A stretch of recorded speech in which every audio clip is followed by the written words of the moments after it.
perdonarnos por, buenas noches a todos, primeramente perdonar por el atraso un poquito, son 21:14. El disertante de hoy, en la última sesión del capítulo de neurotrauma, el doctor Andrés Rubiano de Colombia, que va a hacer una actualización en el manejo del traumatismo craneoencefálico grave. Doctor Rubiano no necesita más introducción, muy conocido en todo el mundo, principalmente en el manejo de los traumas craneoencefálicos. Muchas gracias, doctor Rubiano, por su precioso tiempo y disponer ese tiempo para la FLANC. Muchísimas gracias a ustedes. También tener como moderador el doctor Jorge Paranhos de Brasil, el doctor Rusia de Venezuela. Déjame ver el país, me perdí acá con este nombre de Venezuela, ¿no? De Venezuela.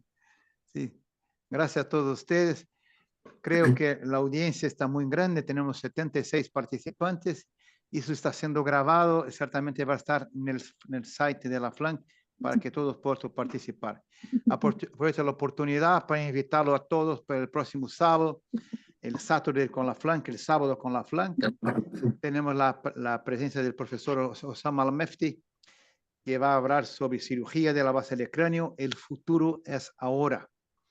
Estamos planeando hacer en los próximos 15 días, siempre todos los sábados, un disertante internacional o extracontinental que hable de un tema específico para que se pueda difundir aún más. Los sábados tienen siempre un suceso grande, con una participación muy grande y contamos con la presencia de todos ustedes. Lembrando que el clan en Santiago ya es un gran suceso, un suceso no solamente económico, pero principalmente un suceso académico, la parte científica, con un gran número de gente inscrita, un gran número de trabajo que fueron enviados. Eso se debe al trabajo muy bien hecho por la equipo coordinada por el doctor José Lorenzoni, a quien agradecemos mucho. Muchísimas gracias, Leonardo. Paso palabra para usted, para Byron, para que pueda continuar esa sesión. Y gracias a José Valerio, que está coordinando toda la sesión. Muchísimas gracias a todos ustedes. Bueno, muchas gracias a usted, profesor Borba, el presidente de la Federación Latinoamericana de Neurocirugía. Y para el día de hoy, pues continuando con el programa de docencia de la Universidad FLAN, como bien usted lo adelantó, cerramos con broches de oro el capítulo de neurotraumatología con una exposición por el doctor Andrés Rubiano. Ciertamente el doctor Rubiano, conocidísimo tanto en Latinoamérica como extracontinentalmente, no requiere más presentaciones y en vista del tiempo le damos la palabra al doctor Rubiano. Lo único que queríamos es recordar, por favor, a todos los participantes mantener sus micrófonos apagados durante la exposición y al final tenemos la sesión de preguntas al ponente. Agradecer a nuestros moderadores, al doctor Paiva también, quien es el coordinador del capítulo de neurotraumatología, y al doctor Rubiano por su participación. Sin más, profesor Andrés Rubiano. Bueno, muchísimas gracias, doctor Barrios.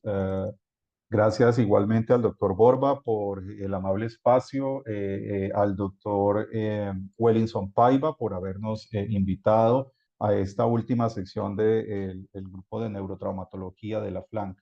Entonces, vamos a hablar brevemente de lo que es manejo quirúrgico del trauma craneoencefálico, cómo llegar al punto óptimo para la toma de decisiones.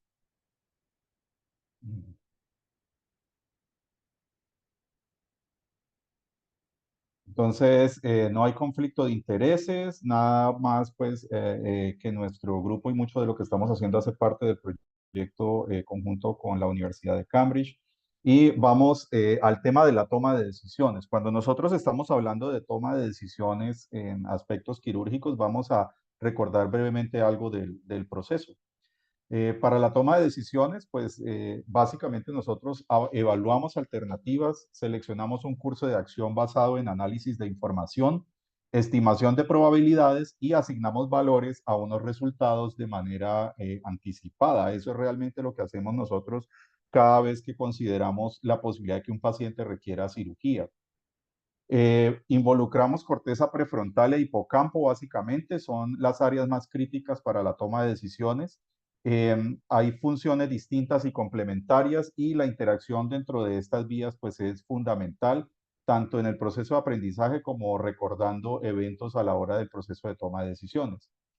Cada decisión incluye algunas etapas. Esto puede interpretarse como un criterio cognitivo. El cerebro controla la ruta, prediciendo lo que va a ser el resultado de la acción.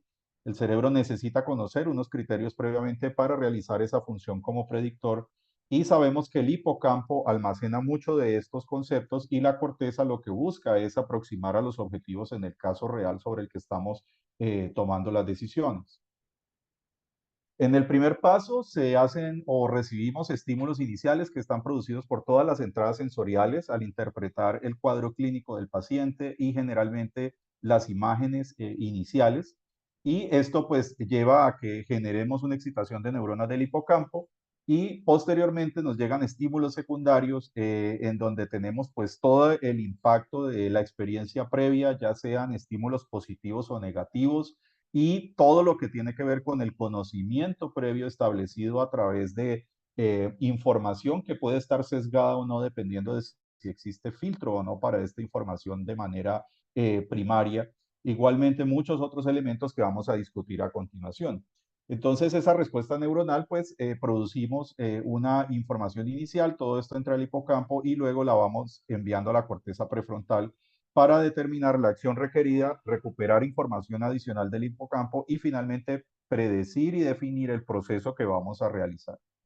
Esto ya está identificado dentro de algunos modelos y vemos como múltiples entradas de interacción, especialmente a nivel hipocampal, pues son las que nos llevan finalmente a arriesgarnos o no a la toma de decisión quirúrgica con el paciente. Entonces, en el modelo tradicional, nosotros tenemos un caso de trauma en este momento, vemos la parte clínica del paciente, vemos la parte de la imagen y en el 80% de las instituciones en la región latinoamericana tomamos una decisión basado en este proceso.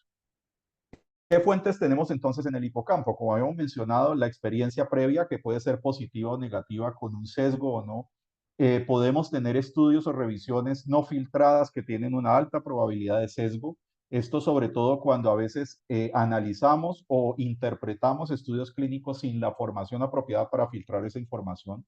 Estudios o revisiones con filtro, que es generalmente lo que nos resumen las guías basadas en evidencia y los metaanálisis o las revisiones sistemáticas. Los consensos de expertos, que muchas veces son recomendaciones que pueden tener o no un sesgo asociado, la gran mayoría pueden generar un sesgo a pesar de que existen metodologías para disminuir este sesgo. Existen consideraciones bioéticas que tienen que ver con los recursos disponibles y el contexto en el cual estamos tomando la decisión. Y tenemos dos elementos que son muy importantes. Las neuroimágenes, que lo habíamos hablado, son objetivas, pero pueden tener un sesgo, especialmente de interpretación en las primeras 24 horas, porque muchas veces vamos más allá de identificar la lesión primaria y empezamos a hacer probables asociaciones, por ejemplo, con edema o isquemia, que sabemos que en las 24 horas no es muy confiable para una tomografía. O podemos tener algo más objetivo que realmente tiene muy poco sesgo, que es la neuromonitoría, pero que también puede generar sesgo por interpretación si yo no sé interpretar apropiadamente la monitoría y tomo decisiones con base en ella. ¿Qué tiene además la corteza prefrontal una vez llegan todas estas fuentes del hipocampo? Establecemos riesgo-beneficio que de alguna manera pues lo centramos en el paciente. Nosotros partimos de la predisposición de que no queremos hacerle más mal al paciente, sino que queremos realizar una intervención que genere beneficio. Definitivamente está mediado el nivel de recompensa, el nivel de satisfacción que yo tengo con el procedimiento y que esto involucra muchos elementos. Involucra elementos como la recompensa física, que puede ser el costo del procedimiento quirúrgico y lo que yo voy a percibir como ingreso por el procedimiento, además de la recompensa de la satisfacción de poder salvar una vida y contribuir a mejorar la vida de esta persona. El estado emocional, que es del cirujano y que se genera con muchas interacciones, la interacción con acudientes, el ambiente y las condiciones laborales, el nivel de estrés, el nivel de entrenamiento que yo tenga para poder realizar el procedimiento y el estado físico, que me determina también el impacto de acuerdo al cansancio que yo tenga en ese momento y que muchas veces está mediado por la hora en la que ocurre el evento. Entonces, miren que todo esto tiene que ver con la toma de decisiones, en este caso hablando de neurotrauma, y muchas veces pueden existir muchos sesgos que de alguna manera nos van a generar un output final o un desenlace final que puede estar sesgado. Si nos vamos a el manejo clásico con la decisión basada en el examen clínico y la tomografía, donde ya vimos que pueden existir sesgos importantes, pues decimos, bueno, ¿qué tenemos de input para el hipocampo además de nuestra experiencia? Y decimos, pues dentro de lo que podemos establecer como literatura con cierto nivel de filtro, con menor sesgo, entonces tenemos las guías quirúrgicas de la Brain Trauma, que son documentos que se elaboraron en el año 2006, y esta es la única guía de la Brain Trauma que realmente no es basada en evidencia, para que todos lo tengamos claro. La guía quirúrgica de la Brain Trauma es realmente el único documento que es un consenso de expertos centrado en el contexto del año 2006, es decir, cómo estos expertos manejaban sus pacientes en el año 2006. Y el protocolo CREVISE, que también es un consenso de expertos, donde el 70% de las personas que trabajamos en este proyecto son intensivistas, y éramos apenas como un 20 o 30% de neurocirujanos, expresando nuestra experiencia, integrando nuestra experiencia en un probable protocolo de manejo cuando lo único que tenemos es la tomografía y la evaluación clínica del paciente. Entonces son realmente los inputs apropiados mínimos que nosotros debemos tener en el hipocampo para posteriormente integrar con todos los otros elementos que ya discutimos la toma de decisiones a nivel de la corteza prefrontal.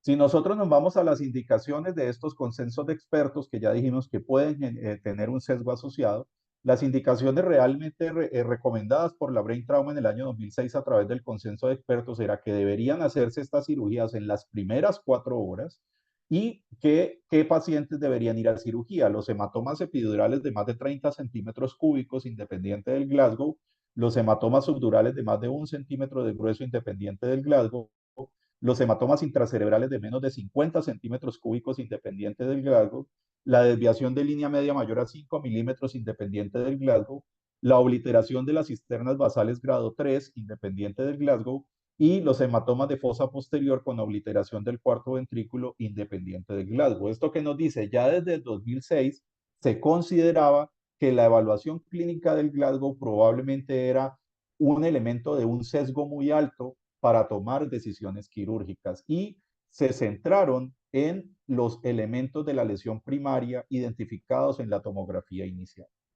Posteriormente, si nos vamos a las indicaciones del CREVISE, que están dentro de un concepto denominado neurodeterioro, entonces tenemos la disminución del Glasgow motor en 1 o más puntos, nueva pérdida de la reactividad pupilar, asimetría pupilar mayor a 2 milímetros o midriasis bilateral, nuevo déficit motor focal, un síndrome de hernia clínicamente como por ejemplo la tríada de Cushing, que sabemos que solo se presenta en un porcentaje menor de los pacientes a no ser que estén ya premortem, cuando no hay mejoría en las imágenes de seguimiento o cuando no hay una respuesta aceptable a la terapia médica inicial. O sea que realmente estos serían los únicos elementos que nos llegarían apropiadamente al hipocampo para llevarlos a la corteza prefrontal y en conjunto con todos esos otros elementos tomar la decisión en fase aguda de si operamos o no un paciente con trauma craneoencefálico. Vamos a analizar brevemente cuál es el rendimiento real de los famosos criterios mayores y menores de este elemento CREVISE para asociarlos a una probable hipertensión endocraniana. El CREVISE parte de un principio que dice, si nuestro paciente tiene una probable hipertensión intracraniana determinada por la tomografía y determinada por el examen clínico, ese paciente debe ser llevado a una terapia que si no hay respuesta y hay neurodeterioro, que son los elementos que mencionábamos anteriormente, deben ser llevados urgentemente a cirugía porque se considera que todos los elementos médicos han fallado. Entonces, los criterios mayores y menores del CREVISE nos dicen, se sospecha hipertensión intracraneal y se recomienda tratamiento en presencia de uno o más de los siguientes criterios mayores, uno mayor o dos menores. Los criterios mayores son cisternas comprimidas, que es una lesión difusa Marshall tipo 3, desplazamiento de la línea media más de 5 milímetros, que es una lesión difusa Marshall tipo 4, o una lesión masa no evacuada. O los criterios menores, que ya no son imagenológicos sino clínicos, una puntuación motora en la escala motora del Glasgow menor o igual a 4, asimetría pupilar, reactividad pupilar anormal o el único criterio imagenológico de los criterios menores, que es una clasificación Marshall tipo 2. Entonces recordemos que son un solo mayor para considerar hipertensión endocraniana o dos menores para considerar hipertensión endocraniana. Aquí se utilizó la clasificación de Marshall. Recordemos que la clasificación de Marshall es una clasificación de finales de los años 80. ¿Qué quiere decir? La asociación de mortalidad en el Marshall, ¿sí? Es, o tenemos que considerarla, cómo se operaban los pacientes a finales de los años 80. Probablemente los criterios quirúrgicos a finales de los años 80 ni siquiera eran los de las guías de la BTF, porque esto fue en el 2006, y ni siquiera eran los del CREVICE, porque el CREVICE tampoco existía. Entonces, los criterios quirúrgicos en la época de la clasificación de Marshall probablemente eran los tradicionales, que simplemente eran drenar hematomas grandes. El estudio de rendimiento de estos criterios se realizó en el año 2018 por el mismo grupo del doctor Chesnut, que fueron pues los que promovieron realizar el protocolo CREVICE, y quiero que nos fijemos sobre todo en el valor predictivo positivo y el valor predictivo negativo. Recordemos que el concepto de valor predictivo positivo es detectar los verdaderos casos positivos, que en este caso serían los pacientes que realmente tienen hipertensión endocraniana, para considerar un manejo quirúrgico. Si nosotros definimos hipertensión endocraniana como mayor a 25 milímetros de mercurio y aplicamos los criterios mayores y menores del CREVICE, el valor predictivo positivo, es decir, detectar los verdaderos pacientes con hipertensión endocraniana, tan solo son el 45%. Es decir, si nosotros utilizamos los criterios CREVICE para considerar hipertensión endocraniana y probablemente llevar un paciente a cirugía, tendríamos un chance de 50% de que los pacientes que estemos llevando a cirugía realmente no tengan hipertensión endocraniana. Y hay un valor predictivo negativo del 97%. Es decir, los criterios CREVICE son muy buenos para cuando están ausentes, realmente decir que el paciente no tiene hipertensión endocraniana. Si nosotros llevamos el valor de PIC a un valor probablemente de 30 milímetros de mercurio, el valor predictivo positivo baja aún más al 36%. Entonces, miren que realmente estos elementos son elementos que tienen un sesgo importante. ¿Por qué? Porque están basados en elementos que tienen alto riesgo de sesgo. Solamente la tomografía y solamente el examen clínico. Entonces, esto es un buen proceso para toma de decisiones, pero realmente no es el proceso ideal para optimizar la toma de decisión. Entonces va a haber muchos pacientes que van a estar subtratados y va a haber muchos pacientes que pueden estar también sobretratados si nosotros manejamos quirúrgicamente estos pacientes basados únicamente en estos conceptos. Existen inclusive en este momento algunos aplicativos que nos recuerdan las indicaciones de las guías quirúrgicas del año 2006, ahora que nos gusta tener todo en el celular, sobre todo para los residentes que quieren tomar decisiones cada vez más con inteligencia artificial y con el celular, pues existen algunos de estos aplicativos que nos permiten recordar algunos de estos criterios. Si nosotros nos vamos a este concepto del tag inicial, donde es claro que simplemente es la muestra de la lesión primaria, ¿sí? Existen varios elementos a tener en cuenta y es bueno. ¿Qué pasa si además de un hematoma epidural, como nos decían las guías quirúrgicas, o además de un hematoma subdural, o además de una desviación de línea media, o además de una obliteración del cuarto ventrículo, yo tengo otras lesiones asociadas? Es muy poco frecuente que nosotros encontremos un paciente con una sola lesión, especialmente si son pacientes de alta energía, vamos a encontrar pacientes que tienen lesiones combinadas. Esta es una de las recientes propuestas del Grupo Británico de Neurotrauma, donde nos dice probablemente para que el TAC tenga una mejor optimización, debemos llevarlo a una clasificación más allá del Marshall y probablemente debemos considerar qué pasa cuando nuestro paciente tiene un hematoma epidural pequeño, mediano o grande, o cuando tiene un subdural pequeño, mediano o grande, o cuando tiene hemorragia subaracnoidea presente, una hemorragia subaracnoidea presente pequeña, mediana o grande, o una contusión pequeña, mediana o grande, y así sucesivamente. Y nos dice, probablemente es importante empezar a entender cómo impacta la cirugía cada uno de estos diferentes tipos de lesión cerebral traumática y nos proponen esta clasificación que probablemente sea un poquito más objetiva que la clasificación de Marshall para empezar a considerarla en la toma de decisiones quirúrgicas. Pero ¿qué pasa? Podemos irnos más allá. Esta clasificación no nos habla de las combinaciones, nos habla del nivel de cantidad de cada una de las lesiones de manera independiente. ¿Y qué pasa con las combinaciones? Estos son imágenes de uno de los estudios más grandes de bases de datos de neuroimágenes que se han publicado recientemente, es de este año, y es del Center TBI. Recordemos que el Track TBI y el Center TBI son estudios multicéntricos de muchísimos pacientes, de miles de pacientes, que están integrando ya múltiples datos y dentro de estos el dato de la neuroimagen. Miren, por ejemplo, esto tan interesante. Estas son combinaciones de pacientes con trauma de cráneo leve que por definición la posibilidad de que tengan criterio quirúrgico es muy bajita. Pero en las diferentes combinaciones de pacientes que se presentaron con una clasificación de trauma craneoencefálico leve, se encontraron pacientes que tenían hemorragia intraventricular, hemorragias petequiales, hematomas epidurales, contusiones, hematomas subdurales agudos y hemorragia subarachnoidea, en diferentes tipos de combinación. Entonces, ya empezamos a ir un poquito más allá y decir, bueno, ¿cómo realmente nosotros vamos a clasificar el trauma craneoencefálico? Porque estamos trabajando con una clasificación que ya va a cumplir casi 50 años y se hizo con el objetivo de tratar de tener menos sesgo a la hora de interpretar las imágenes y considerar los probables criterios quirúrgicos. Recordemos que la escala original de Glasgow es una clasificación que buscaba determinar pacientes que probablemente requirieran cirugía basados en los 3 elementos de la escala. Y cuando nosotros hablamos ya de trauma moderado a severo, pues van a existir muchísimas más combinaciones y estas son evaluaciones del mismo estudio del Center TBI y del Track TBI con combinaciones en pacientes que tuvieron desenlaces no favorables a las 2 semanas, a los 3, 6 y 12 meses luego de la lesión. Y encontramos diferentes tipos de fenotipos. Por ejemplo, los pacientes que peor pronóstico tuvieron a las 2 semanas, es decir, de manera temprana, eran los pacientes que se presentaban con hemorragia subarachnoidea postraumática, contusiones y combinaciones con hematomas subdurales. Eran los pacientes que más probabilidad de mal pronóstico tenían de manera temprana. Pero esto iba disminuyendo si el paciente lo evaluamos con estas mismas lesiones a los 3 meses, 6 meses o 12 meses. Entonces, ¿qué quería decir? Estos pacientes inicialmente tenían un pronóstico no muy bueno, una evaluación, un desenlace no muy bueno, pero a medida que transcurría el tiempo, algunos iban mejorando. Y en los pacientes que peor pronóstico tenían a largo plazo, a 12 meses, encontramos los pacientes que tenían de ingreso hemorragia intraventricular o hemorragias petequiales, que probablemente eran pacientes que tenían combinaciones de lesiones difusas.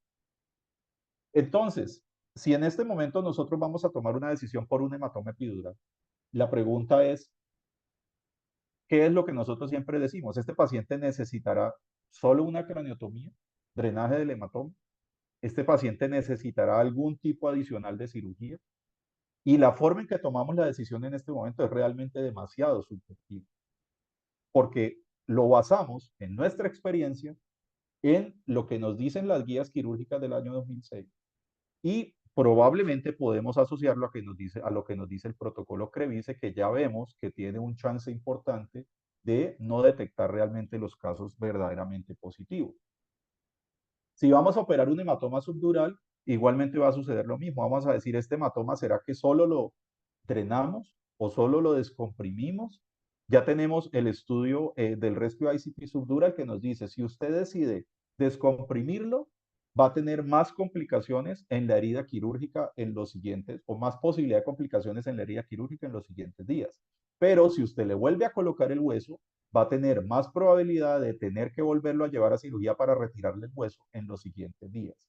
Entonces, el estudio lo único que nos dice es sopese riesgo-beneficio y usted defina si le va a dejar o no el hueso nuevamente. Pero volvemos a la misma consideración. ¿Será que debemos hacerle algo adicional a este paciente o simplemente nos vamos a quedar con ese tipo de intervención? Si el hematoma es intracerebral, volvemos a la pregunta, ¿qué vamos a hacer? ¿Lo operamos? ¿No lo operamos? ¿Lo vamos a hacer mínimamente invasivo? ¿Lo vamos solo a monitorizar? Existen múltiples opciones de toma de decisiones que realmente van a tener un riesgo de sesgo bastante alto y que al final puede afectar el desenlace del paciente. Lo mismo con hematomas de fosa posterior, aunque probablemente aquí hay menos cantidad de consideraciones, porque obviamente son lesiones que debemos manejar muy agresivamente, no solo por la lesión implícita en el tejido cerebral, más por el efecto de masa que puede generar hidrocefalia y una hipertensión endocraniana refractaria. Y teniendo en cuenta eso, nos vamos ya a los diferentes abordajes quirúrgicos y decir, bueno, ¿cuándo es suficiente hacer una ventriculostomía? Con todas estas consideraciones va a ser muy difícil determinar si nuestro paciente lo único que requiere es una ventriculostomía. Y estas decisiones las estamos tomando casi a diario, ya sea nosotros, muchas veces, inclusive a veces los residentes, sin tanto apoyo y respaldo, y ellos toman su decisión o nosotros tomamos la decisión, como vimos al principio, basados en diferentes elementos que de alguna manera tienen una posibilidad de sesgo bastante alta. Ahorita que está de moda la cisternostomía, entonces igual, hay muchos grupos proponiendo, especialmente a nivel de Asia, China, India, que esto sea el tratamiento único para muchos pacientes con trauma craneoencefálico. Y la pregunta es, ¿cómo realmente nosotros llegamos a considerar que un paciente con toda esa heterogeneidad de lesión primaria, inclusive las combinaciones que se pueden presentar, realmente este sea el procedimiento más apropiado y sea el procedimiento único que debamos hacer, o si debemos combinarlo con otros procedimientos?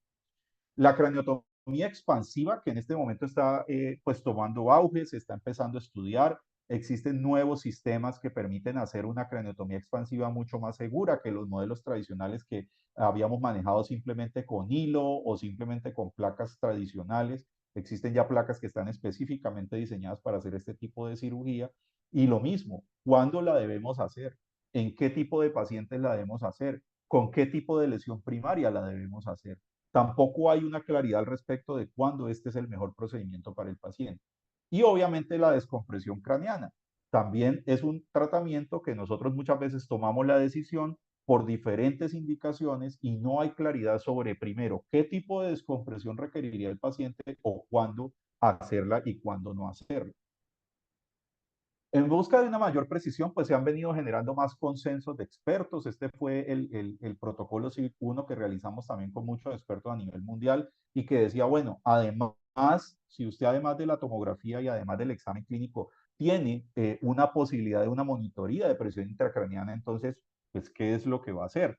Y existen pues ciertas recomendaciones, ya entramos con un elemento, pero si hacemos monitoría de presión intracraneana, ya sea parenquimatosa o ventricular, la pregunta es, si yo ya integro la presión intracraneana como un elemento adicional para la toma de decisiones, ¿qué es más importante para tomar la decisión quirúrgica? ¿El valor de la presión intracraneana o la anormalidad de la curva asociándola a un compromiso de la tolerancia o en inglés la compliance del cráneo a la presión? Y viene toda una discusión al respecto. ¿A qué le voy a hacer yo más caso? ¿A la curva o al valor de presión intracraneana? Y esto no es nuevo, son elementos que se discutían desde los años 80, cuando se empezó a medir parenquimatosamente la presión intracraneana y se empezó a identificar el patrón de la curva que todos conocemos y cuando la tolerancia se pierde, cuando la P2 se va por encima de la P1. Y viene en el elemento de la curva presión-volumen, donde pues nos centramos en un valor que nos dice que probablemente cuando un paciente está entre 20 milímetros de mercurio y 25, es el punto de inflexión de la curva de presión intracraneana y que probablemente por encima de ese valor, la posibilidad de que se vuelva irreversible el daño es mucho más alta.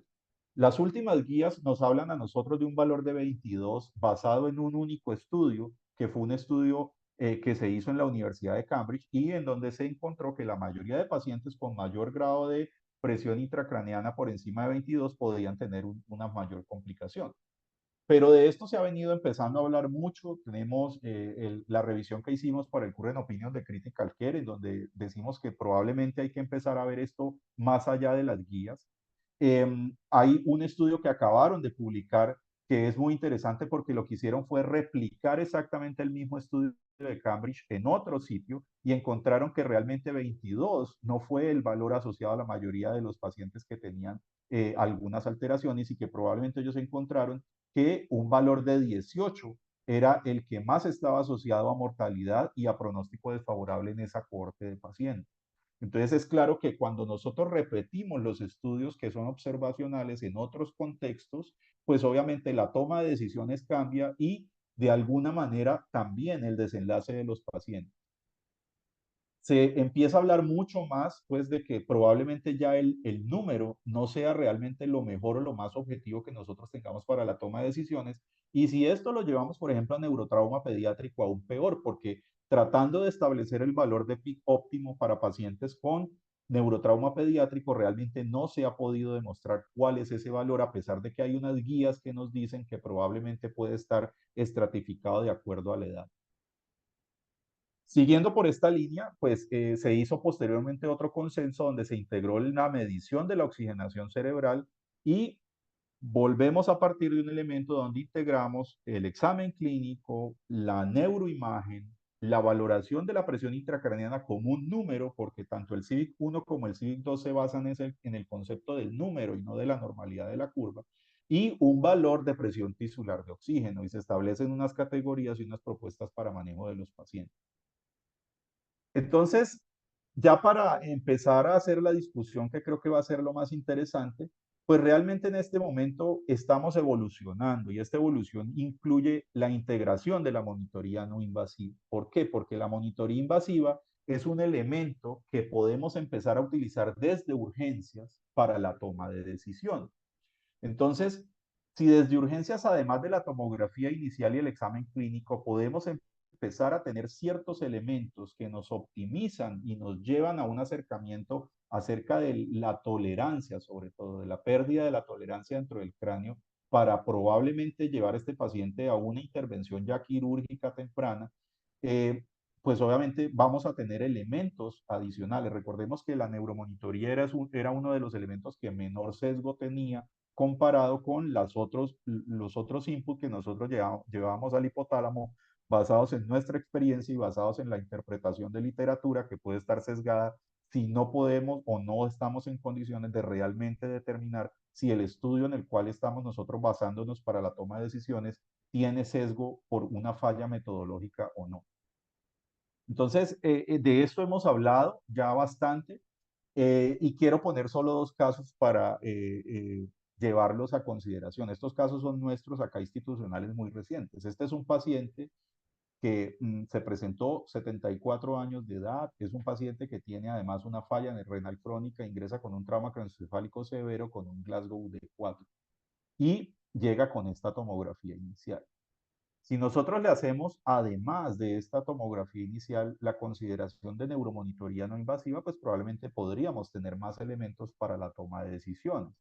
Entonces, si nosotros no tenemos esos elementos de monitoría no invasiva, pues tendríamos que basarnos en las guías quirúrgicas de la Brain Trauma del año 2006 y en el CREVICE para poder definir si este paciente requiere o no requiere un manejo quirúrgico inmediato. Entonces, tendríamos que determinar si hay un hematoma intracerebral mayor a 50 centímetros, que en este caso no lo hay, si hay una desviación de línea media mayor a 5 milímetros, que en este caso existe, si hay una obliteración de cisternas grado 3, que en este caso no está presente porque hay una hemorragia subaracnoidea a nivel perimesencefálico y de alguna manera la cisterna está ocupada por hemorragia subaracnoidea, y si hay obliteración del cuarto ventrículo o no, que en este paciente no existe. Entonces, hematomas subdurales no hay en este paciente, hematomas epidurales no hay en este paciente. Entonces, tenemos un paciente con una hematoma intracerebral menor a 50 centímetros cúbicos, con una desviación de línea media mayor a 5 milímetros, sin obliteración de cisternas de la base, con una hemorragia subaracnoidea importante que nunca fue considerada en las guías quirúrgicas y que tampoco fue considerada en el CREVICE, y con hemorragia intraventricular que tampoco fue considerada en ninguna de las. Entonces la pregunta es, ¿cuál sería, primero, este paciente sería o no sería quirúrgico de entrada en urgencias? O segundo, este paciente, si se decide que es quirúrgico, ¿cuál sería el mejor manejo quirúrgico de este paciente? ¿Colocarle solo una ventriculostomía? ¿Colocarle una monitoría de presión intracraniana parenquimatosa? ¿Colocarle una monitoría además de oxigenación cerebral? ¿Drenarle el hematoma intracerebral? ¿Hacerle una cisternostomía para limpiar esa hemorragia subaracnoidea que tiene, especialmente a nivel de cisternas basales? ¿Hacerle una descompresión craneana? Habría muchísimas opciones y no sabemos realmente cuál sería la mejor porque no tenemos una manera objetiva de saberlo. Tenemos muchas consideraciones subjetivas basadas en experiencia previa. Si alguien alguna vez manejó un paciente exactamente igual a este, pues va a decir, Si yo lo operé y el paciente se murió, entonces probablemente no lo voy a volver a operar. O alguien dice, yo tuve un paciente exactamente igual, nunca le hicimos nada y se murió, entonces probablemente aquí sí debemos hacerle algo. Entonces empiezan todas estas consideraciones porque no hay un estudio específicamente de este tipo de paciente que combina hemorragia intraventricular, hemorragia subaracnoidea y hemorragia intracerebral para decir cuál es el mejor abordaje de este paciente. Si yo a este paciente le sumo los elementos de la neuromonitoría no invasiva de entrada en urgencia, nos dice, esta tomografía con ese paciente que llegó en un Glasgow de 4, ¿sí? Tiene además un nervio óptico derecho de 6 milímetros que está por encima del valor que realmente nosotros consideramos un valor que puede estar asociado a una pérdida de la tolerancia. Y el izquierdo está en 6.3 milímetros. Obviamente el izquierdo está más alto porque es donde más lesión primaria hay. Vemos cómo estos sistemas no invasivos siempre nos predicen rápidamente cuál de los dos compartimientos está más afectado. El Doppler transcraneal en este caso tiene unas velocidades que están disminuidas, pero dentro de lo aceptable, y unos índices de pulsatilidad que están disminuidos dentro de lo aceptable, ¿sí? O sea que el Doppler transcraneal realmente no nos daría mucha información.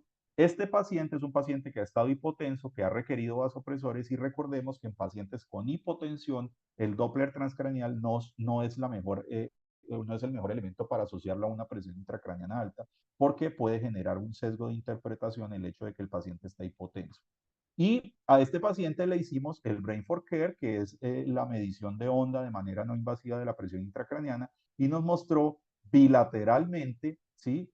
Una curva donde la P2 está por encima de P1. Es decir, el Brain for Care y los nervios ópticos nos dicen este paciente tiene una pérdida de la tolerancia de los dos compartimientos, que está más afectada en el lado izquierdo, y ya nos dice, bueno, si usted va a tomar una decisión quirúrgica en este paciente, probablemente debe considerar intervenir primero el lado izquierdo, que es el más afectado, y después tomar decisiones, una vez intervenido el lado izquierdo, si el lado derecho mejora o si el lado derecho persiste afectado, tomar otras decisiones. Probablemente colocar una ventriculostomía del lado derecho o cuál otra circunstancia. Entonces, miren cómo la neuromonitoría no invasiva nos lleva a pensar mejor ese abordaje inicial que nosotros podemos tener sobre los pacientes.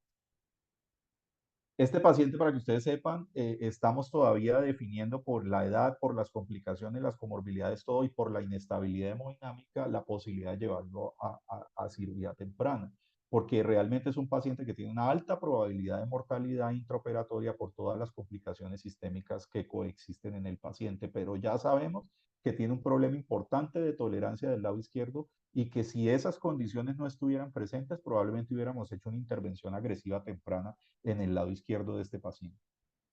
Y les vamos a poner este caso. Este caso es un paciente joven, un paciente de 21 años, accidente de tránsito, que se presenta inicialmente con un Glasgow de 12 y que tiene una tomografía que lo único que nos muestra son unas contusiones frontales pequeñas, un hematoma subdural de los que nosotros decimos es un hematoma laminar. Hay desviación de línea media menor a 5 milímetros y las cisternas de la base están presentes. Entonces, si volvemos y nos centramos en el concepto de la clasificación de las guías quirúrgicas de la brain trauma, nos diría probablemente este paciente no es quirúrgico, ¿sí? Y nos diría probablemente el CREVISE, este paciente pues debe ser sometido a un manejo médico, y en caso de que el manejo médico empeore, pues deberíamos definir alguna otra intervención. Este paciente efectivamente fue llevado a manejo médico en las primeras 24 horas, pero miren lo importante de este paciente.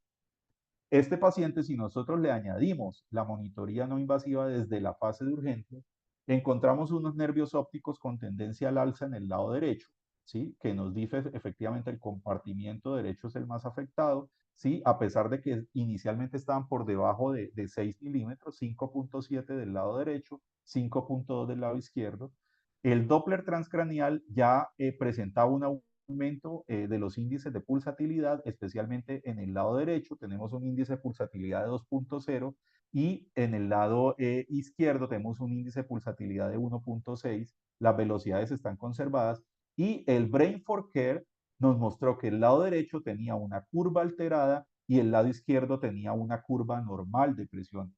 Entonces, lo que nos decía desde el ingreso, la monitoría no invasiva de este paciente era que el compartimiento izquierdo, perdón, derecho, era el más afectado, y que si íbamos a tomar una consideración quirúrgica, probablemente la tendríamos que hacer del lado derecho inicialmente y dependiendo de la severidad, deberíamos definir una descompresión versus simplemente un drenaje de hematoma. Este paciente lleva menos de 24 horas, continuamos el seguimiento y ese patrón de no invasiva que tenemos en este momento fue tornándose peor del lado izquierdo y lo que hicimos fue decidir llevarlo a cirugía y nos encontramos tamaño hematoma subdural que no se identificaba en la lesión primaria del paciente y finalmente este paciente quedó con una descompresión craneana y una monitoría parenquimatosa del lado contralateral del lado izquierdo para ver cómo se comporta ahora el paciente luego de este proceso. Entonces, esto nos lleva a que probablemente existan nuevas indicaciones de cirugía de emergencia que ya están asociadas a los criterios de monitoría no invasiva y que estén más relacionados con la pérdida aguda de la tolerancia del paciente que no responde a una terapia médica guiada con multineuromonitoría. Y ahí es donde entra el famoso síndrome de compartimiento intracraneano que hemos descrito ya en varias conferencias y del cual hemos hablado y ya tenemos pues algunos artículos publicados y que probablemente sea una alternativa interesante en medio de todo esto que estamos discutiendo. Entonces, quería dejar acá esta presentación para que hagamos una discusión al respecto que creo que va a ser muy interesante y recordar pues que esto es mucho de lo que hacemos con estos centros en Colombia y en Latinoamérica y que están abiertos para la participación de todos los neurocirujanos de la región. Muchas gracias.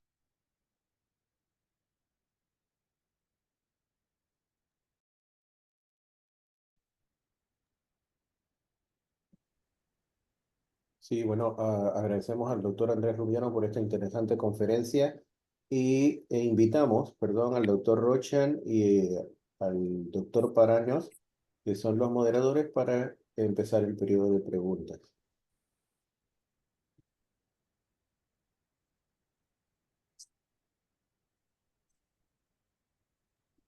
Olá. Como es de costumbre, primero hacemos unas pequeñas consideraciones para que se puedan iniciar las preguntas. No estoy viendo acá, no tiene ninguna pregunta de la platea, ¿va? Por enquanto. Andrés, muy parabéns, muy belísima charla. Hice un resumen muy bien amplio de la parte filosófica de la decisión. Há pouco tempo tivemos um webinar acá em Brasil e discutimos a aplicação da inteligência artificial no trauma de crânio. E eu trouxe uma reportagem, uma entrevista com um doutor chinês, China, que construiu um hospital em China com 30.000 robôs, nenhum humano a operar. E quando o repórter da CNN perguntou para ele como vai ser com a emergência, sua resposta foi: não há inteligência artificial para a emergência. Cada caso tem uma interpretação muito diferente da outra.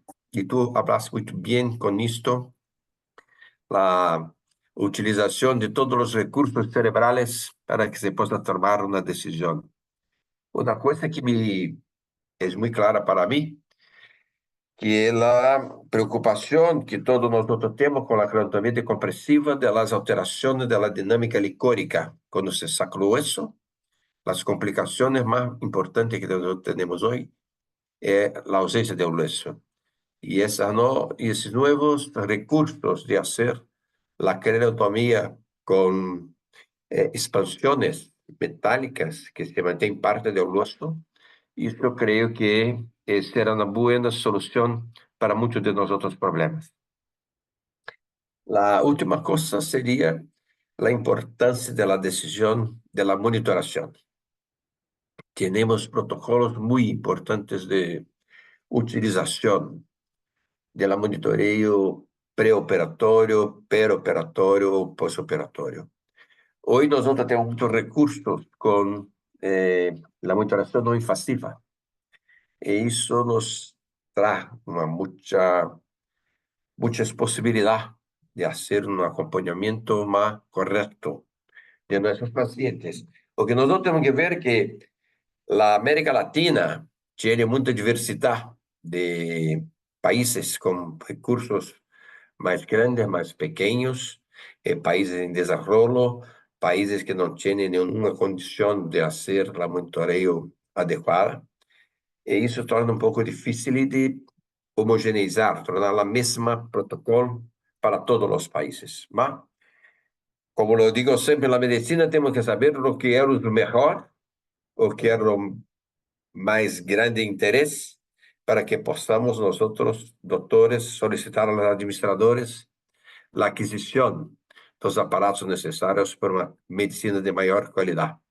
Parabéns, Andrés. Akibar pode fazer seus comentários. Abrimos para a plateia as perguntas.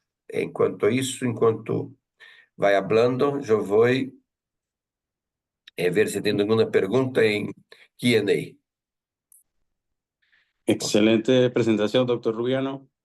Quería aprovechar, sí, por lo menos acá creo que de manera anecdótica cambia mucho, justamente como dice usted, algún paciente que llegó con el X enfermedad o patología y dependiendo de lo que le haya llegado al servicio o al médico tratante, decide sobre la marcha. Pero ciertamente, como usted está comentando, a través de los métodos no invasivos pudiéramos tener mejor consideración, pero se hace muy difícil protocolizar cualquier cosa en relación con esto, porque varía mucho en relación a la presencia de los hematomas, sangrado, hemorragia subaracnoidea. Y siempre llega el dilema, solamente la ventriculostomía, solamente hacemos una descompresiva, o simplemente hacemos un manejo médico. Y a veces no solamente si es quirúrgico o no, sino que pasa eso, que uno no sabe ni siquiera cuál de todos los procedimientos es el correcto. Inclusive cada procedimiento tiene como variantes que además complica un poquito más la toma de decisiones. Y todo esto creo que apoya muchísimo lo que está comentando justamente en el manejo de estos pacientes. Y además nosotros acá, por lo menos en Latinoamérica, tenemos algo extra que es a veces la parte económica que también tenemos que considerarla en cada manejo, que dificulta mucho, más todavía porque no podemos hacer controles tomográficos, no podemos hacer muchos manejos, digamos, no invasivos porque no contamos con algunos recursos en algunas situaciones. Y bueno, eso es otra cosa que además altera un poquito la toma de decisiones.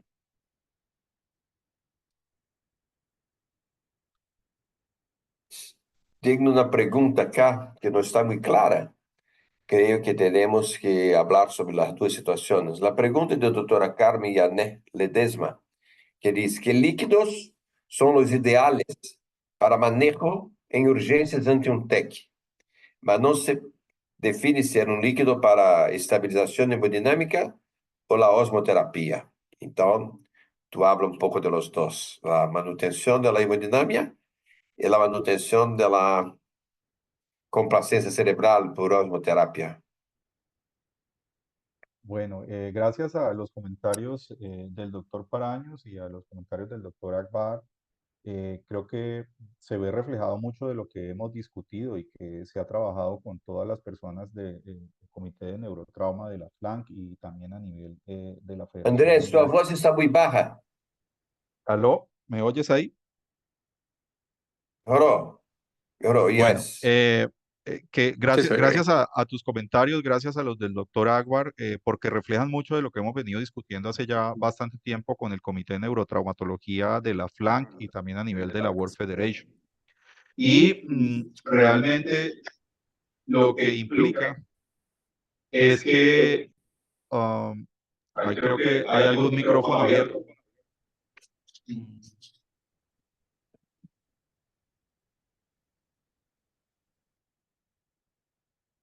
Bueno, lo que implica realmente esto es que debemos nosotros de alguna manera empezar a tomar decisiones y esto va para toda la parte administrativa de la FLANC a nivel de región y obviamente para los presidentes de las sociedades locales a nivel de la FLANC. Y es que debemos empezar a tomar decisiones para empezar a promover mejores prácticas en el manejo del trauma craneoencefálico en nuestros países donde hay una epidemia de esta patología. Y esto implica que nuestros hospitales deberían ir empezando a considerar el uso de tecnologías adicionales para mejorar la toma de decisiones.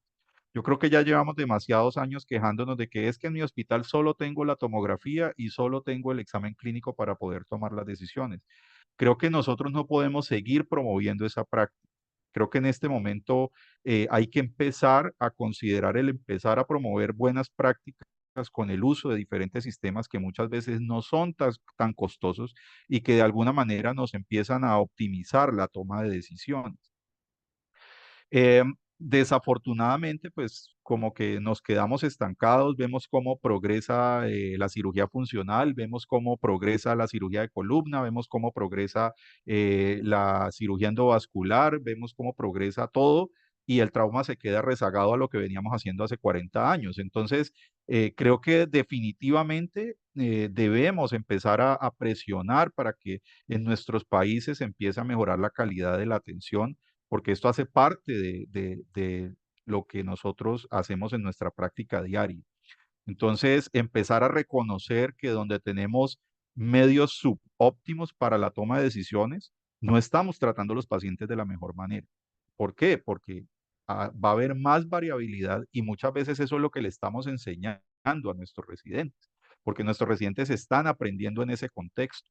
Entonces esto va a perdurar sobre el tiempo porque estamos enseñando lo mismo de hace 40 años y no hacemos promoción de que esto cambie.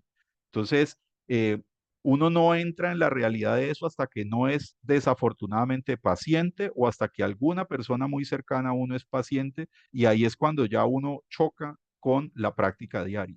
Entonces creo que es una tarea de la federación, de las sociedades locales y del comité de que empecemos a considerar la posibilidad de entrar en una nueva fase de progreso del manejo del trauma craneoencefálico para optimizar mucho mejor la toma de decisiones.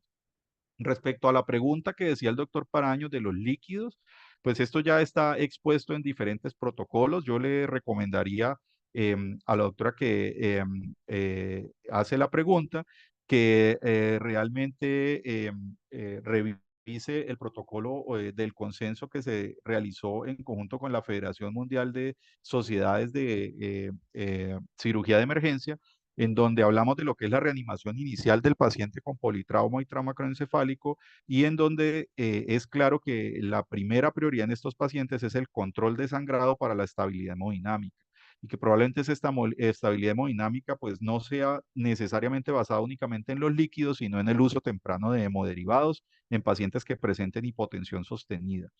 Eh, para lo que mencionaba el doctor Paraños, y es bueno, si hacemos terapia hiperosmolar desde el inicio, ¿cuál sería la mejor terapia hiperosmolar? Pues es claro que desde el inicio lo que más va a presentar el paciente es edema citotóxico y la terapia ideal para el edema citotóxico es la terapia hiperosmolar con solución salina hipertónica, no solo por el efecto osmótico, sino también porque de alguna manera va a atacar directamente fisiopatológicamente una de las causas del edema citotóxico, que es la proliferación de receptores de acuaporina A4, de canales de acuaporina A4 en los pies de los astrocitos.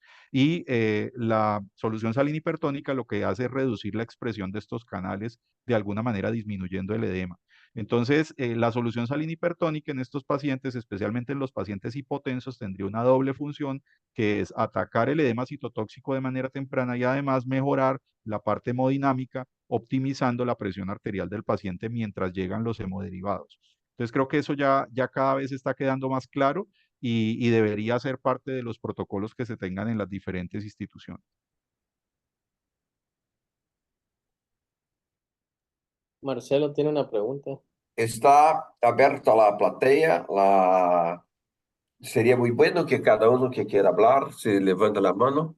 Aquí tenemos la mano de Frank Castañeda, que ha bajado. Estaba levantada, ahora está bajado. Akbar, ¿tiene alguien con la mano solicitando para hablar? Profesor, ¿No? Sí. un gusto verle de nuevo, profesor Paraños. Profesor Rubiano, qué placer, gran amigo. Yo no sé por qué, doctor, el comentario que quiero hacer es no sé por qué nos ha costado tanto y nos cuesta tanto cuando hablamos del trauma, el progreso, como decía el doctor Andrés Rubiano. Y sí, tienes razón en cuanto a que como residentes nos forman así. Yo recuerdo varias anécdotas, muchas anécdotas cuando estaba haciendo el fellow con el profesor Rubiano, que él me preguntaba, Chino, ¿y qué quiere hacer ese paciente? Y yo, no, ese paciente no es quirúrgico, profe, ese paciente es tal y tal, y tratando ahí de como de no operarlo el paciente, porque no le veía la importancia y cómo me demostraba el profesor con la neuromonitoría no invasiva y siempre con criterios clínicos, eh, que ese paciente sí se beneficiaba de cirugía y cuando lo operábamos veíamos ese cerebro eh, casi como una alineación transcalvaria, entonces ahí es que a ti se te queda como fellow, que de verdad nosotros deberíamos ser más proactivos a la hora de tomar decisiones quirúrgicas en los pacientes con lo que tengamos, porque siempre hay que contextualizarlos a la realidad que nos encontramos. Felicidades, doctor Rubiano, excelente conferencia. Gracias, Franklin, muy amable. Andrés, tiene outra pergunta aqui de doutora Maricela Garcia, que é neurotensivista pediátrica. O que tu Sí. pensa se tem que gestionar que el TEC grave se inclua em CIE 11 ou CIE 10, que em México é a que rige para que se tomado em conta de honor que merece como indicador de qualidade. O que tu pensas da atenção como segmento a largo plazo? Sí, creo que eso que menciona la doctora es muy importante y es que de hecho eso se está promoviendo en este momento en el comité de enlace de OMS con la Federación Mundial, el doctor Borba, que estuvo acá haciendo el inicio de la charla, que va a ser el próximo presidente de la Federación Mundial.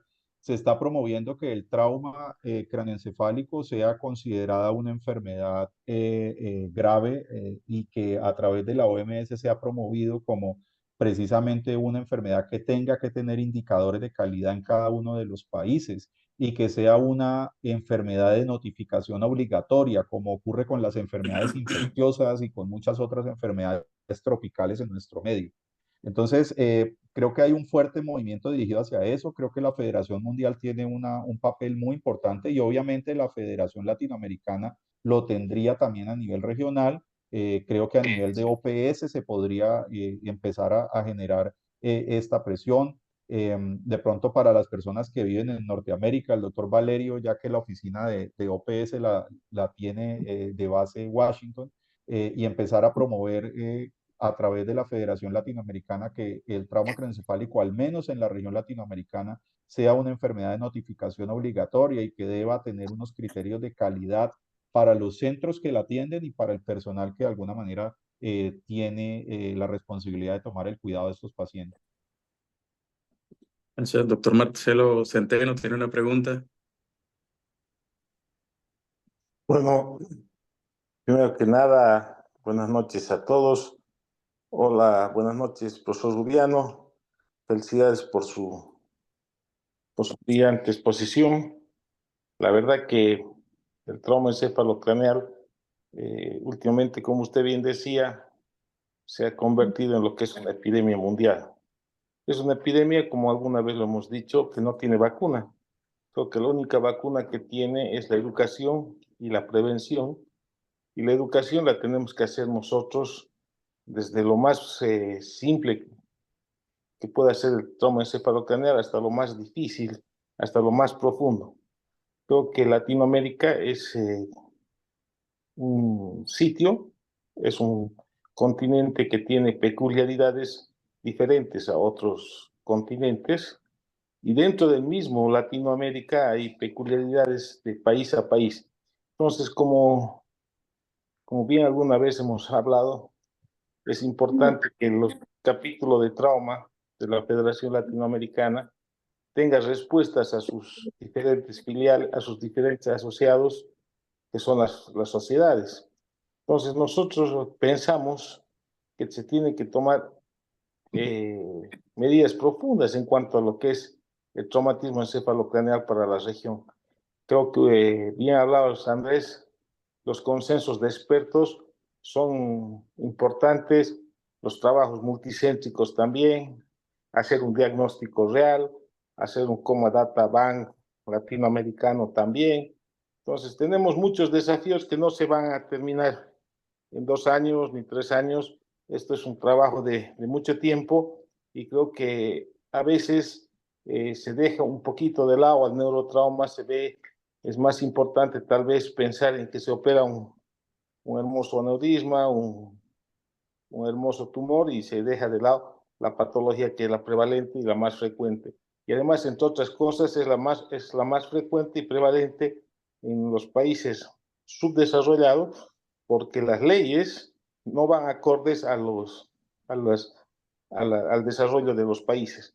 Entonces, creo que es muy importante lo que tú has dicho y es importante que nosotros que somos los que estamos ya en una etapa y en la tercera etapa de la vida del neurocirujano, tengamos que sembrar en los que están en los neurocirujanos jóvenes y hacer énfasis en los programas de formación.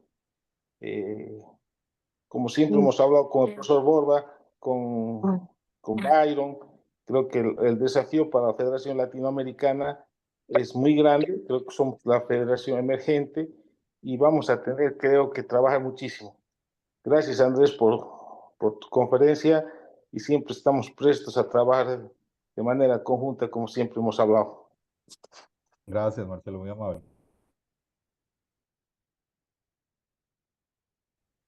Que la doctora Andrea Páez había levantado la mano.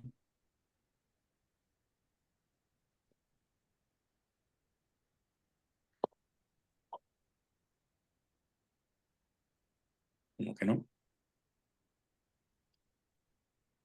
Profesor Jorge Salazar.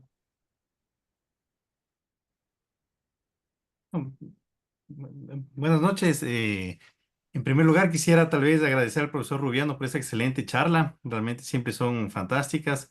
Aprendemos mucho. Y realmente a mí me quedó una duda en relación al manejo, ¿no? Como bien has dicho tú, la tendencia ahora es ser más agresivo, ¿no? Pero realmente uno puede entender eso en un contexto de una gente, de un persona joven, obviamente con una gran esperanza de sobrevida, ¿no? ¿Qué pasa en cambio con esos pacientes que muchas veces yo vi que donde más se complica, donde menos tal vez requisitos tenemos, es en relación al Glasgow y en relación, por ejemplo, a la edad? Entonces, ¿qué pasaría, por ejemplo, que muchas veces en pacientes mayores de 65 años, tercera edad, realmente ese grado de agresividad en tu perspectiva, en tu experiencia, disminuye? ¿Qué tan drásticamente disminuye? Disminuye el punto de hacer tal vez una mínima monitorización de presión intracraniana. Bueno, obviamente sabemos que puede tener una gran variedad de comorbilidades, de tipos de traumatismos, pero sí me gustaría saber en tu expectativa realmente qué tanto sobreviven en esos pacientes, sobre todo de mayor edad y sobre todo los pacientes que tenemos Glasgow menores a 6, ¿no? Que había algunas revisiones que generalmente se usaba como parámetro corte para decir todo lo que era mayor o igual a 6 tiene tratamiento. Lo de menor, pues obviamente inicialmente hacer un tratamiento más conservador. Entonces, en esos dos grupos me gustaría saber cómo está tu experiencia, qué es lo que nos recomendarías para tratar ese grupo de pacientes.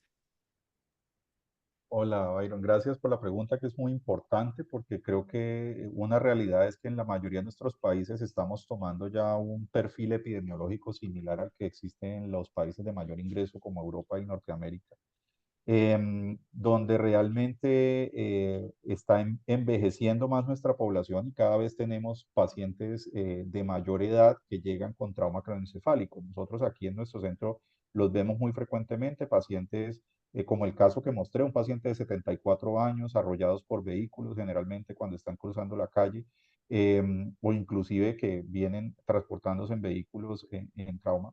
¿Y qué hemos visto nosotros? O sea, que ese rango de edad que en la mayoría de las escalas pronósticas en estudios observacionales, que eso es importante tenerlo en cuenta, la mayoría de escalas pronósticas provienen de estudios observacionales. ¿Qué quiere decir? Existe un riesgo de sesgo importante a la hora de evaluar eso. Es como el estudio donde se hizo el valor de 22 para la PIC. Cuando uno reproduce esos estudios en otras poblaciones, no puede ser de la misma edad, pero en otras poblaciones de contextos diferentes de cuidado, no se reproducen exactamente los mismos datos de mortalidad.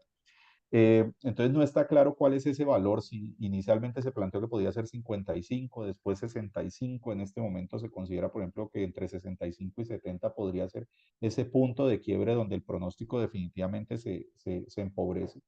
Y creo que la mayoría de estudios todavía no están teniendo en cuenta ese concepto de la neuromonitoría no invasiva.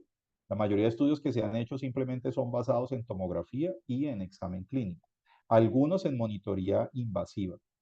Lo que nosotros hemos visto es que igual en esos pacientes hay que determinar cómo está funcionando el cerebro. Uno de los estudios importantes, no solo en eso, sino en todos los pacientes cuando llegan con Glasgow bajo, es evaluar el patrón de flujo en el Doppler transcraniano, ver la onda que nos dice a nosotros qué tan apropiado está el flujo, sobre todo de las cerebrales medias de manera bilateral, para considerar manejos agresivos. Si definitivamente el patrón no es bueno o inclusive hay ya un patrón de ausencia de flujo o de espigas que nos refieren pues que ya la hipertensión endocraniana o el síndrome compartimental está completamente desfasado y el paciente está casi que premortem, pues probablemente no haya que hacer mayor intervención.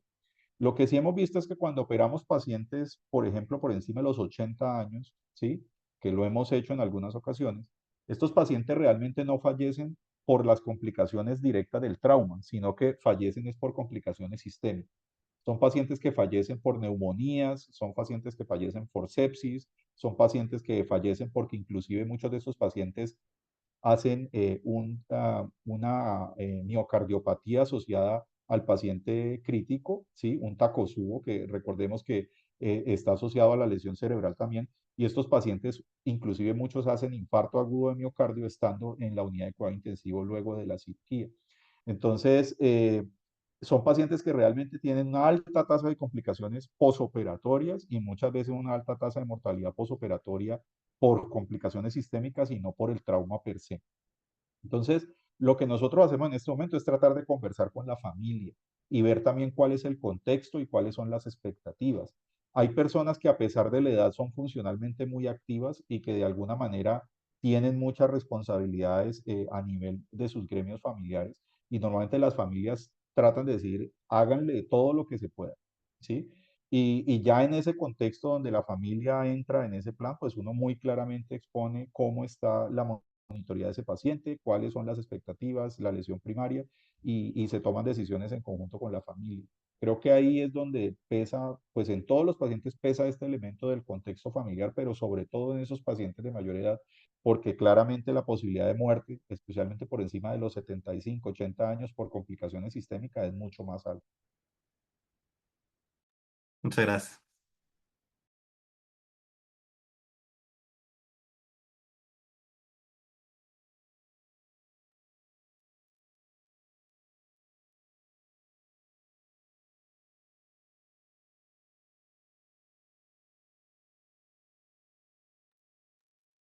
Tiene apagado el audio, doctora Marisela.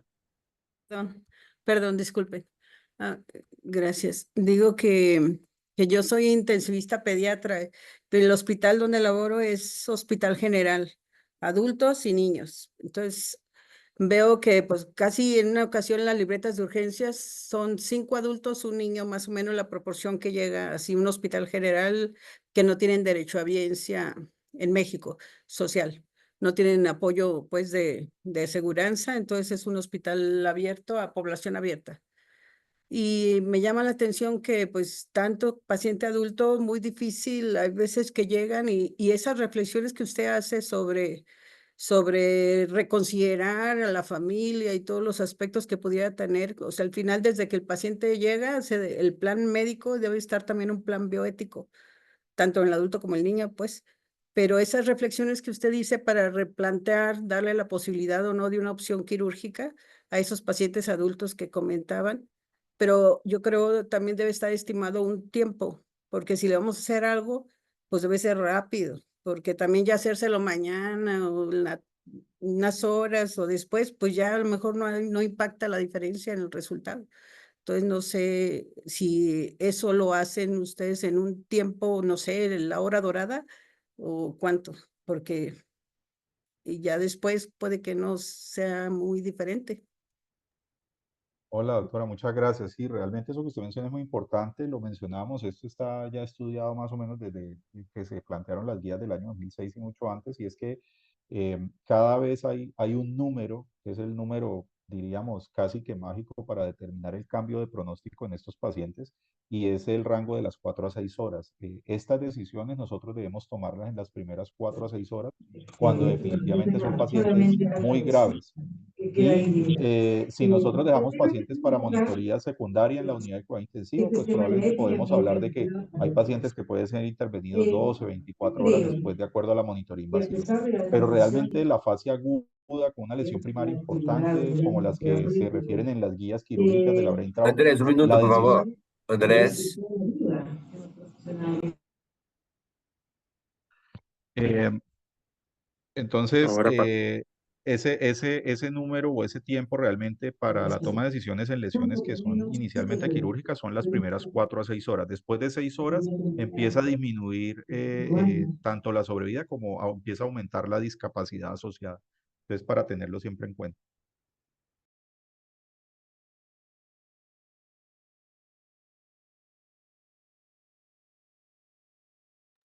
doctor Leonel Saravia, ¿ella desea hacer un comentario? Buenas noches con todos desde Lima, Perú. Agradezco la charla del doctor Rubiano. Justo quería preguntar al respecto. Creo que se recorta el audio. Hola, hola. Ya. creo que alguien tiene el audio prendido. Sí, Sí, es eso.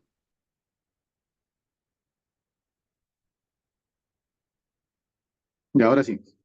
Sobre lo que mencionó al respecto de que el Glasgow se estaba empezando a denotar sesgos para la toma de decisiones y que, bueno, estaba un poco inclusive hasta en algunas no sé, para entonces, ¿a qué cree dentro de su experiencia que se deba esto? ¿A una mala medición? ¿A quizá algún problema directamente técnico hospitalario? ¿O tal vez su opinión al respecto de la última actualización también de Glasgow 2020, ¿no? Que quizá tienen una forma un poco diferente en Europa a la aplicación que se pueda realizar con las recomendaciones que se hacen de dónde evaluar y dónde estimular a nivel de Latinoamérica, por ejemplo, ¿no? Entonces, quería saber ese tipo de situación y su consenso también, que, bueno, están en las guías, pero que es muy diverso, como ven, algunos lugares toman 6, 7 de Glasgow, inclusive, lo cual me parece inclusive un poco muy bueno. Nosotros estamos 3 y 4 en teoría, en guías de práctica clínica generales, no quirúrgico, pero 5 todavía sí, ¿no? Inclusive rápido. Y eso es lo que justamente los intensivistas y los otros colegas de multidisciplinaridad nos solicitan, ¿no? Definir a cuántas horas, en cuánto de Glasgow, etcétera, como para más o menos tener algo consensuado para actuación pronta, inmediata, quirúrgicamente hablando. Gracias. Hola, doctor. Muy amable por su pregunta, doctor Leonel. Realmente las consideraciones con el Glasgow tienen que ver con todas las otras o todos los otros elementos sistémicos que pueden alterar el Glasgow. Entonces, muchas veces un paciente puede tener el Glasgow alterado por un estado de alicoramiento, puede tener un Glasgow alterado por intoxicación exógena, que cada vez lo vemos más en nuestro medio, pacientes que llegan con uso de diferentes tipos de sustancias psicoactivas que le alteran el Glasgow. Estado hemodinámico, la misma hipotensión per se puede alterarlo. Entonces hay muchas condiciones que de alguna manera pueden sesgar la interpretación del Glasgow. Por eso es que, como usted menciona, una de las últimas tendencias integra ahora las pupilas, además del Glasgow. El mismo grupo de el doctor Tisdell ha propuesto integrar ahora la evaluación pupilar para el Glasgow. Y lo que se ve venir, hace poco tuvimos un webinar respecto a eso, es la integración de nuevas tecnologías y la integración de los biomarcadores en sangre. Y probablemente ya esa clasificación de leve, moderado y severo, que la hemos manejado por muchísimo tiempo, vaya a cambiar y cambie realmente porque ya hay, como vimos, hay diferentes fenotipos imagenológicos y va a haber diferentes fenotipos desde el punto de vista biológico con los biomarcadores. Es decir, un paciente, independientemente de lo que tenga en la tomografía e independientemente del Glasgow que tenga, de acuerdo ya a los biomarcadores, nos va a decir que hay una lesión cerebral instaurada y que se necesita un manejo más agresivo, o que todavía no hay una lesión cerebral instaurada y que probablemente ese paciente puede tener un tiempo de manejo o de llegar a otro sitio donde le hagan un manejo más agresivo. El símil de eso es la enfermedad cardíaca, la enfermedad coronaria, donde cuando nosotros tenemos un evento coronario, pues tomamos enzimas cardíacas y de acuerdo al nivel de enzimas sabemos si realmente estamos ante un cuadro muy severo que necesite manejo full con todos los recursos, o estamos ante un cuadro que no corresponde a un evento isquémico agudo y que puede seguirse estudiando, se puede seguir manejando de una manera menos agresiva. Entonces, eso es probablemente lo que va a suceder. El Glasgow pues probablemente no vaya a desaparecer, pero vaya a cada vez a tener más elementos adicionales que se requieran para poder entender la gravedad del caso en cada paciente.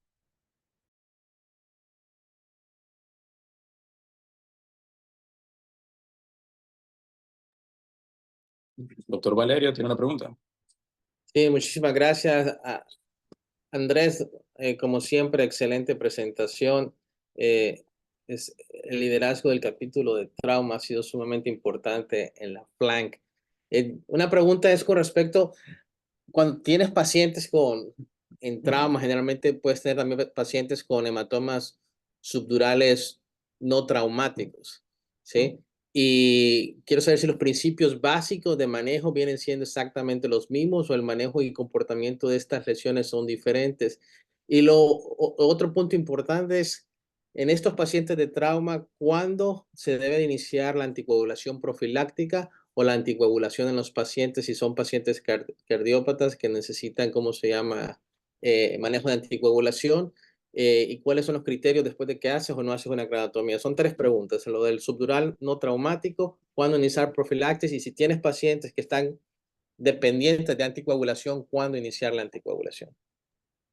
Gracias, doctor. Creo que son preguntas muy relevantes para lo que estamos discutiendo.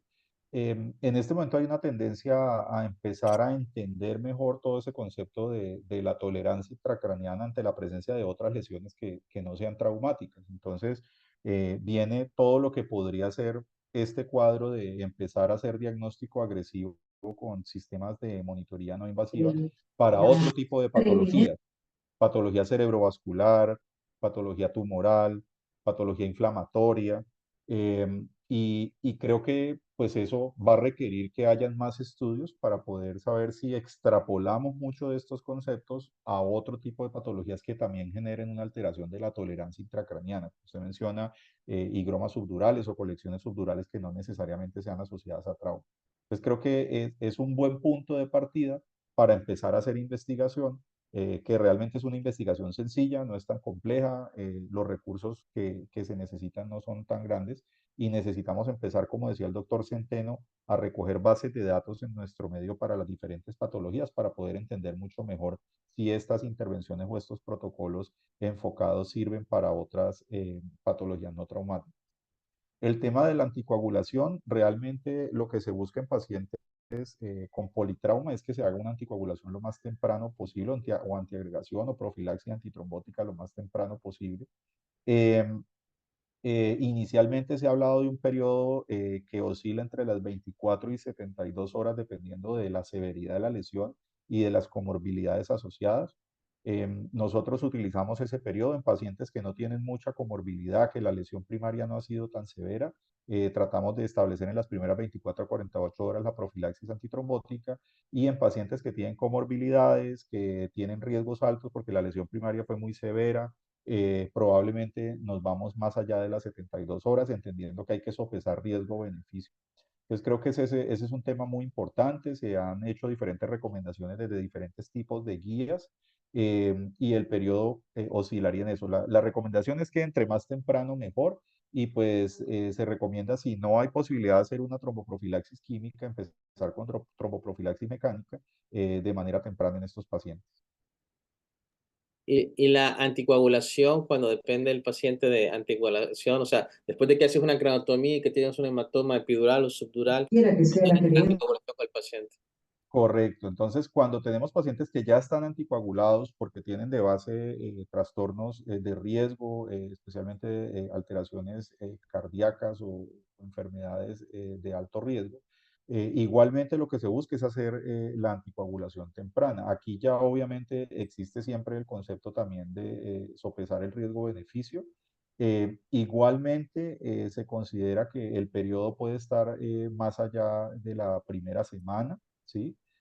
Hay pacientes que de alguna manera inician anticoagulación full después de la primera semana, otros inclusive van más allá hasta la segunda semana. Lo más importante es de alguna manera tener cómo medir el proceso de anticoagulación de manera efectiva, idealmente ya sea pues con pruebas tradicionales o con pruebas como la tromboelastografía o la tromboelastometría, que serían pruebas que realmente nos definen el grado del perfil de coagulación. Entonces, depende de la tecnología disponible y entre más temprano, pues también la recomendación. Gracias. Valerio, una cosa que nosotros usamos mucho, los protocolos de la Neurocritical Care Society.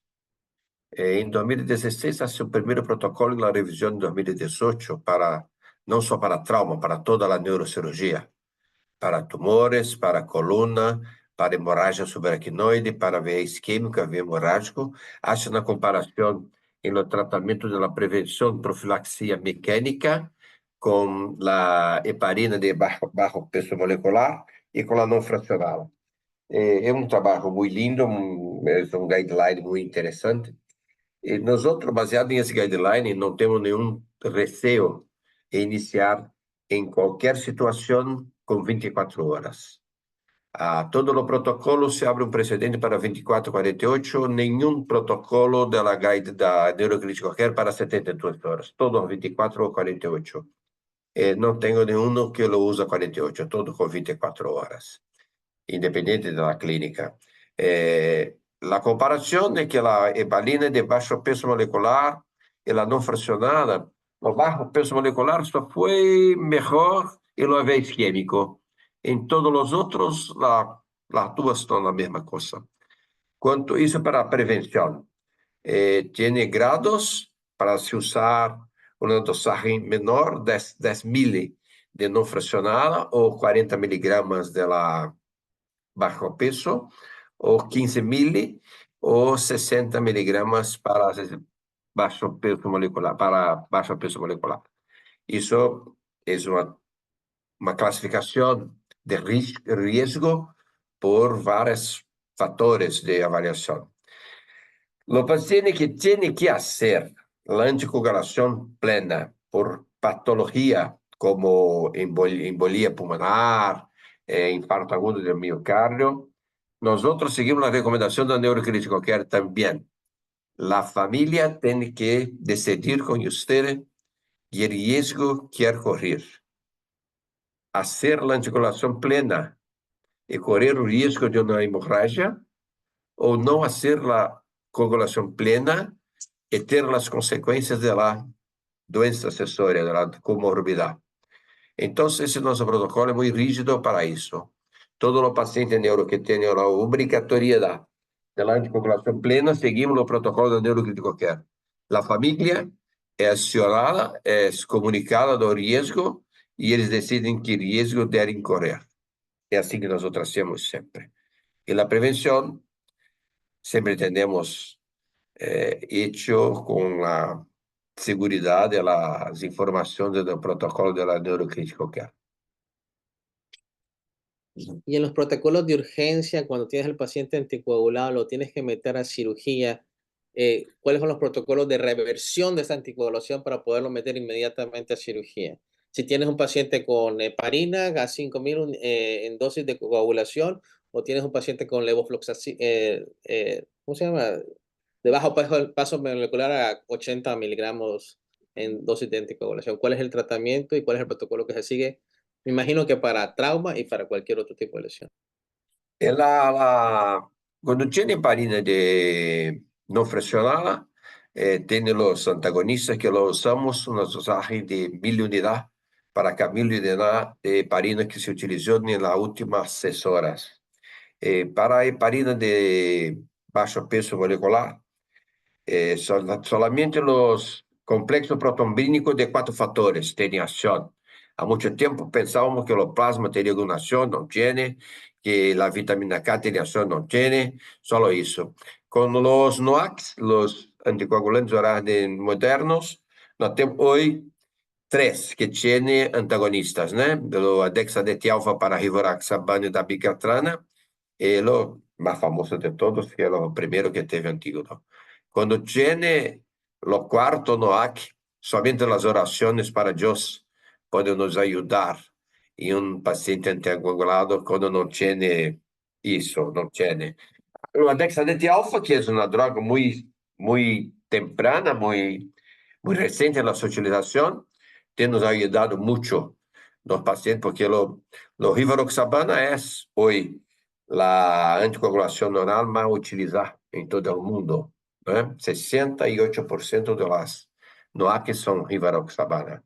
Y la dexadetilfa es una droga que reverte en mucho poco tiempo, mucho corto tiempo, la acción da rivaroxabana, e aí se pode operar o paciente sem nenhum risco de hemorragia, e assim que se acaba a cirurgia, 24 horas depois, se pode reiniciar a anticoagulação plena com a rivaroxabana. Os outros, como eu disse, têm que ter muita fé em Deus e orar muito. Y ahí también, Jorge, es importante, como tú mencionas, el consenso de la Neurocritical Care Society, y hay recomendaciones específicas para un caso muy frecuente en nuestro medio, que es el paciente que está antiagregado, el paciente que tiene doble antiagregación o antiagregación única y que muchas veces tiene un trauma agudo y que requiere cirugía. Entonces también pensar en cómo hacer el manejo de estos pacientes, que anteriormente lo que se esperaba eran varios días a que se pasara el efecto del 7 antiagregante. días. Exacto. Entonces, en este momento, pues hay muchos de estos pacientes que necesitan un manejo agudo, como hablamos en las primeras 4 a 6 horas, y lo que se debe tener en cuenta es cómo lo manejamos. Entonces, aquí igualmente es importante evaluar el perfil de coagulación de estos pacientes, hacer uso temprano muchas veces de transfusión de plaquetas, muchas veces usar la desmopresina, que ha sido también una de las alternativas para este tipo de pacientes, y muchas veces utilizar inclusive también, como mencionaba el doctor Paraños, los factores de los concentrados de factores. Entonces, son situaciones que se presentan realmente, que debemos tenerlas claras para la toma de decisiones de manera oportuna y entender que muchas veces si el paciente requiere la cirugía inmediata, tenemos que sopesar riesgo-beneficio y llevar el paciente a la cirugía y posteriormente manejar todo el trastorno en el posoperatorio inmediato, como lo menciona también Jorge, y tener en cuenta que muchos de estos pacientes, inclusive en el transoperatorio, también ya se está empezando a hacer manejo temprano de estos pacientes. Entonces, hay que hablar mucho con los anestesiólogos para que estén pendientes y se empiece el manejo de manera temprana en el transoperatorio.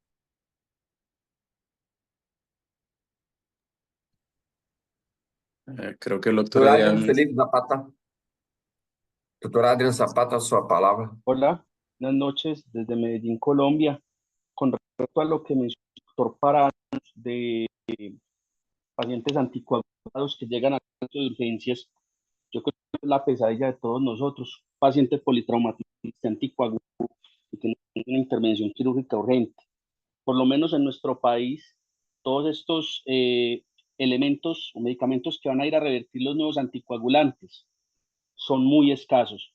El andexanet alfa es un medicamento que raramente se consigue y hemos tenido muchas discusiones con los grupos de medicina interna, especialmente porque ellos a la mayoría de pacientes están mandando con rivaroxaban, pero ante estas urgencias, en muchos de nuestros medios no tenemos la herramienta con que responder. Yo he encontrado que el uso del liofilizado de complejos protrombínicos, el Octaplex, que es la marca comercial, ha sido una buena estrategia para mejorar la coagulación en estos pacientes. Usamos más o menos 3 ampollas, hacemos monitoreos y tenemos tromboelastograma, nos sirve demasiado.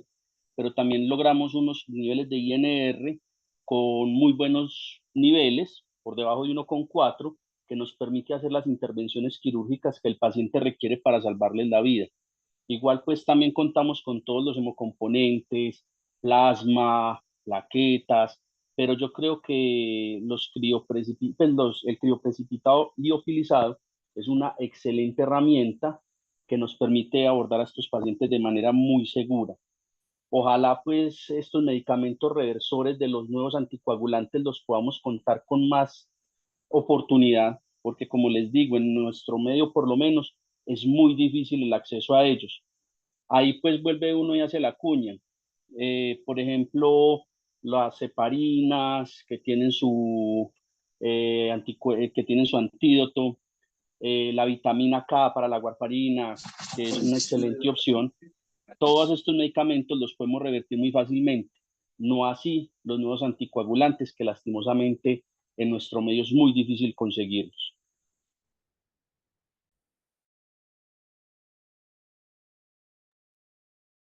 Gracias por el aporte. ¿Alguna otra pregunta? No. También no tiene pregunta, algún comentario, no. Si tiene alguien con la mano, Doctor también Rubiano, una no. pregunta solo por cultura general. En el caso el primer caso que publicó, en el caso que decidiese hacer una intervención quirúrgica, ¿se plantearía, por ejemplo, lavados por neuroendoscopia? Y yo creo que en ese primer caso, probablemente un abordaje mínimamente invasivo puede ser una opción en un paciente que tiene una comorbilidad importante. Nosotros tenemos como plan, en caso de que pues, logremos hacer una estabilidad hemodinámica del paciente, colocarle una ventriculostomía del lado derecho, que es el lado que menos sangre tiene, para empezar a hacer lavado y además hacer una monitoría de presión intracraneal en este paciente. Y en caso de que podamos pues, ser más agresivos, probablemente hacer un drenaje del hematoma por vía abierta y hacer una cisternostomía para lavar mucho las cisternas de la base, que están bastante ocupadas, y probablemente con esto disminuir la posibilidad de edema reverso en este paciente. Ya no creemos que sea un paciente pues, que requiera una craneotomía descompresiva o mucho más grande. Y estamos esperando es precisamente poder estabilizarlo mucho más, entendiendo que es un paciente que tiene muchas comorbilidades, porque es un paciente renal crónico.